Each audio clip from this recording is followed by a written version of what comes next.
Please state your name and your relationship to Merlin Brubaker. My name is Bob Brubaker, and Merlin was my father. Tell us about the property that you grew up on, owned by your father. It was a 50-acre plot, an ex-dairy farm on Beaver Valley Road. It was about a third hardwoods, almost a climax hardwood forest, and the rest of it was open land. It had a creek and a bit of a swampy area in the front. It had a pond in the middle that was an old feldspar quarry, and it had a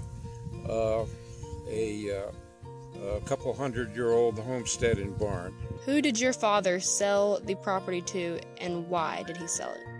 He sold it to a representative of the Woodlawn Trustees.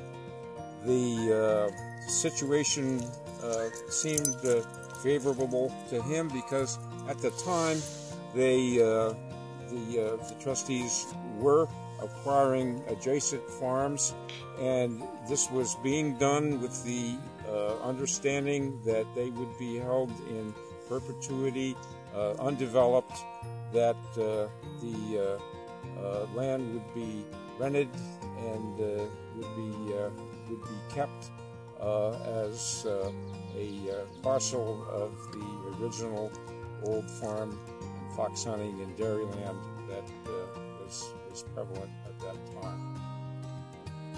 Did Merlin sell the property for full market value? And if not, why? No, he didn't.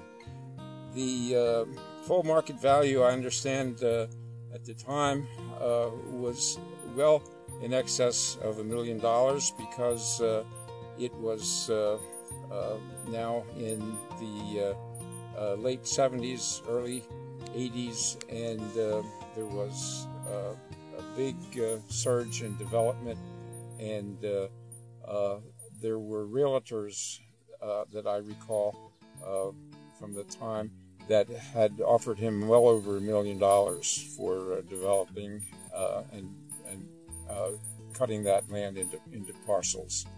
But he chose the Woodlawn Trustees because he had the understanding that it would be preserved as the neighboring farms were to be preserved, and that it would not be developed and held in perpetuity.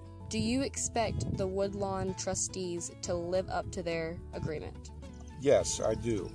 It's important that that property be maintained in its present form. It's a decision that we agreed to as a family. It's a unique property with special habitats, and it would make a good addition to a state park, which I understand has been formed with some of the surrounding properties that were originally under the control of the Woodlawn Trustees. You mentioned something about special habitats. Can you elaborate on that? Yes, it's indigenous for the regal fritillary butterfly that I understand is endangered, as well as the bog turtle, which is present on that property, and I remember seeing them when I was a youngster back in the late 40s.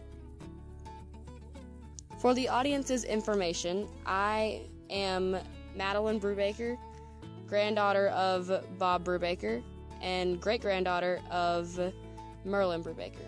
Thank you for your time, Grandpa.